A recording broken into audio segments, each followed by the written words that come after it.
Stop spending $50 on garden center chemicals. That $1.50 brown bottle collecting dust in your medicine cabinet is hiding 5 gardening hacks that work better than anything on the shelf. In the next 12 minutes, I'll show you the exact ratios to wipe out root rot, fungus gnats, and powdery mildew, using nothing but drugstore 3% hydrogen peroxide. Wait until we get to use number 3.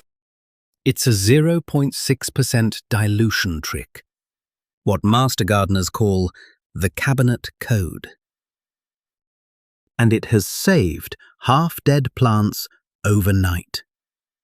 My grandmother never bought a single bottle of fungicide.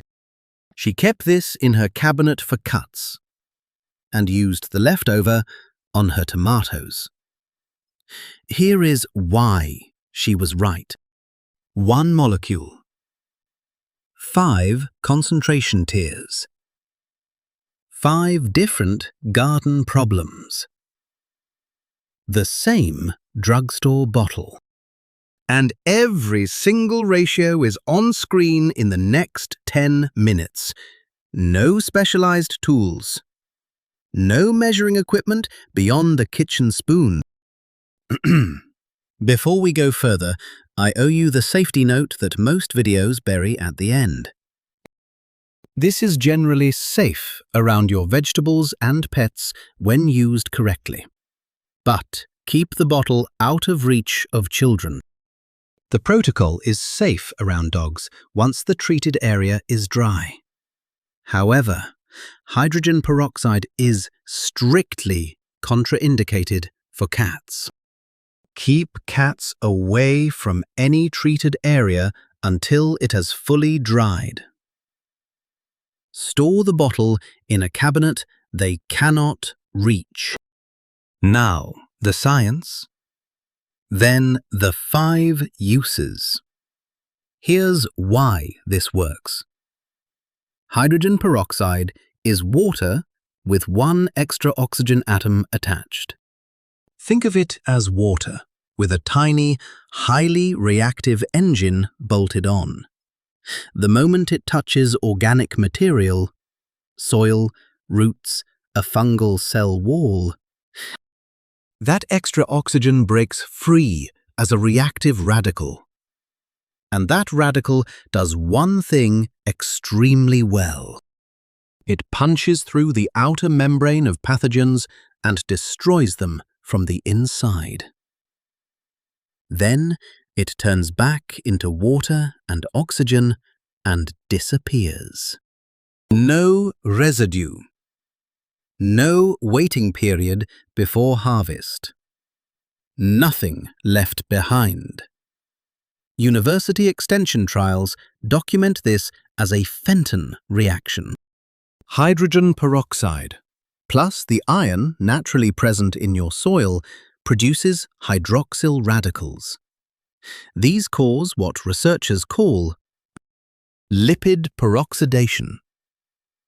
The fatty outer layer of the pathogen's cell wall gets oxidized. It ruptures, and the cell dies.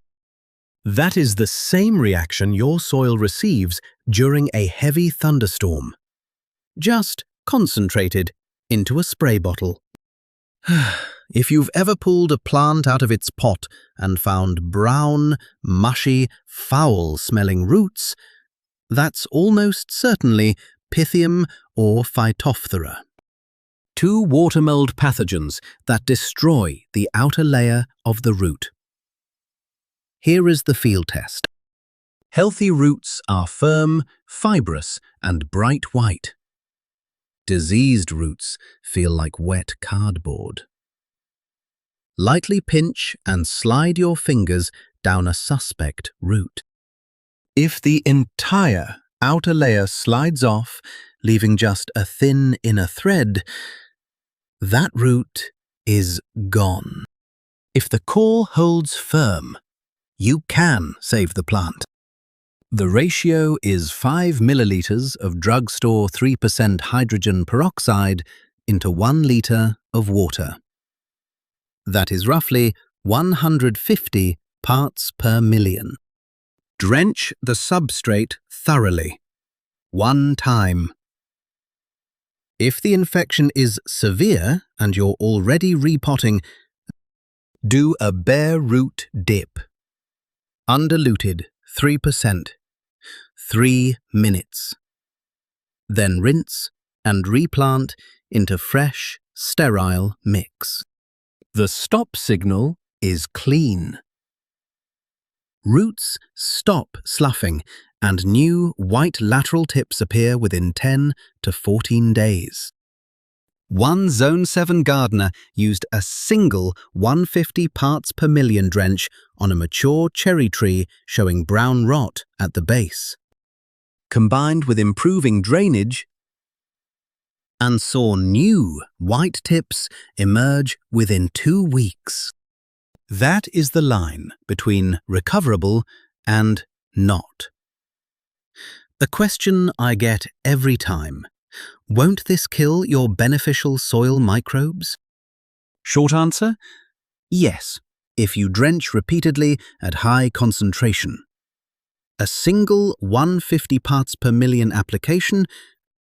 University research shows microbial populations recover within 24 to 48 hours. The key word is single. This is not weekly. Use it once, then let your soil rebuild.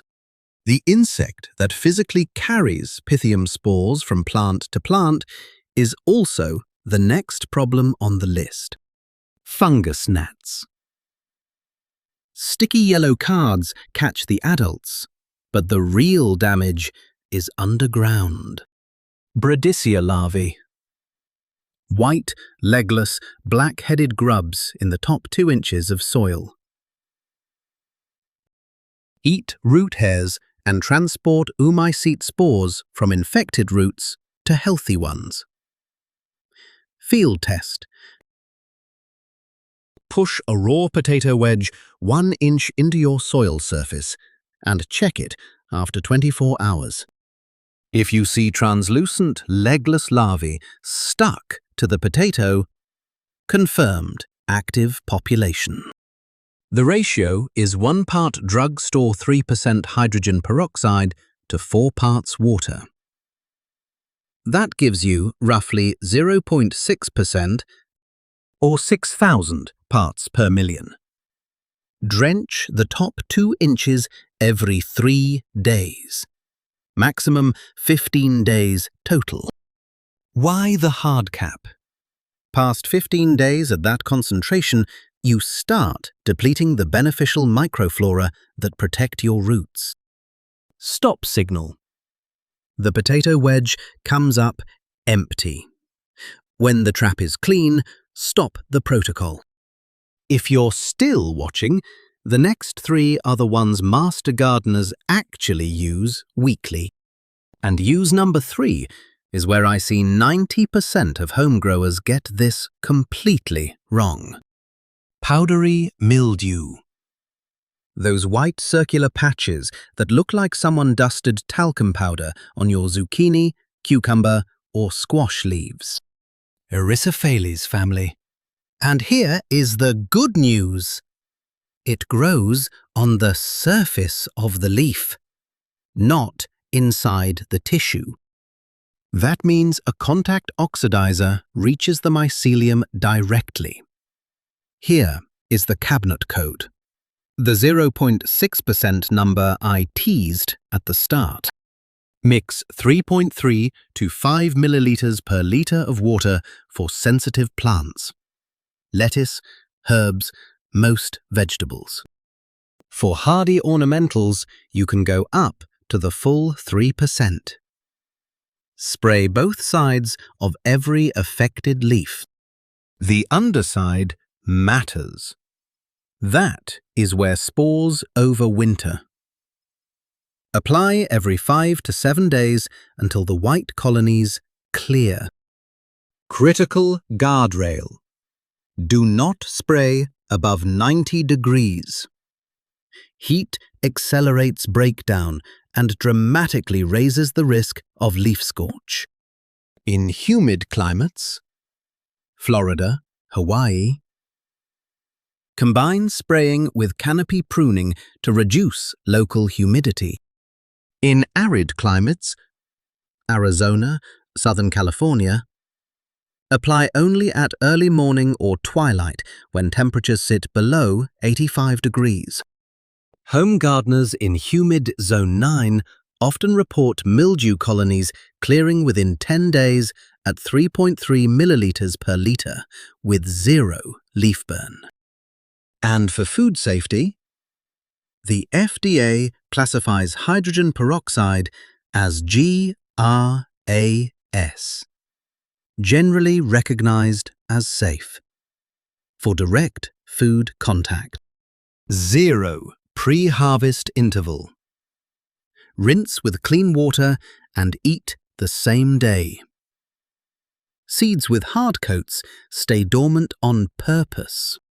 The seed coat slows water uptake until conditions are right. Hydrogen peroxide breaks that dormancy in 2 ways. It reduces abscisic acid, the dormancy hormone, and it lightly oxidizes the seed coat, improving water absorption. That is a chemical wake-up call for stubborn seeds. The ratio is 10 milliliters of 3% hydrogen peroxide in 1 liter of water, roughly 0.3%, and soak your seeds for 3 hours before planting. For tough, woody coated seeds, currants, native species, anything with a very hard shell, you can use the full 3% for 4 hours before stratification. One important caveat: do not use this on spinach. University of Massachusetts research shows spinach at this concentration actually reduces germination. For thin-coated, sensitive seeds, spinach, lettuce, most Asian greens, a plain water soak is safer. This protocol is for harder-coated seeds that are slow to sprout. This is your 30-second prevention protocol. Full 3% hydrogen peroxide, no dilution. Spray or submerge your pruning shears, scissors, and trowels. Maintain wet contact for 10 to 30 minutes. Then air dry. Watch what happens at the hinge and cutting edges. Intense fizzing means the peroxide is oxidizing organic debris, sap residue, and any pathogen spores transferred from your last cut. Do this before and after every pruning session, and between plants when repotting in sequence. Cross-contamination from a diseased root system to a healthy one happens at the blade. For pots and trays before reuse, same protocol. Spray, wait 30 minutes, rinse, dry. If you do a full soil drench for sterilization, you are eliminating beneficial biology along with pathogens. Re-inoculate with a mycorrhizal inoculant or compost tea after 24 hours. 3 mistakes worth flagging. 1. Do not buy 35% food-grade concentrate. Drugstore 3% is all you need. The high-concentration product is genuinely hazardous. 2. Do not mix hydrogen peroxide with liquid organic fertilizer in the same application. The peroxide oxidizes the organics instantly. Use them 30 minutes apart. 3. Do not use it as a weekly maintenance spray. Use it as a targeted intervention. That is all 5 uses. 1 chemistry, 5 concentration tiers, 5 different garden problems solved with the same $1.50 brown bottle. To answer the question from the start, yes, this can save a mature plant that is half dead, if the inner vascular thread of the root is still intact. Run the sloughing test. If the core holds when you pinch and slide, you have something to work with. If the entire root collapses into mush, you do not. The hydrogen peroxide does not make that decision. The plant's own remaining structure does. Save this video right now. The exact 0.6% dilution for fungus gnats and the cabinet code for mildew. Those are the 2 numbers you will forget the moment you actually need them next weekend. Save it now. And you will not be standing in your shed trying to remember the ratio while your tomato leaves are turning white. If you are dealing with pest issues beyond just gnats, the video right next to this one shows you a 25-cent kitchen spray that handles the rest. Happy gardening!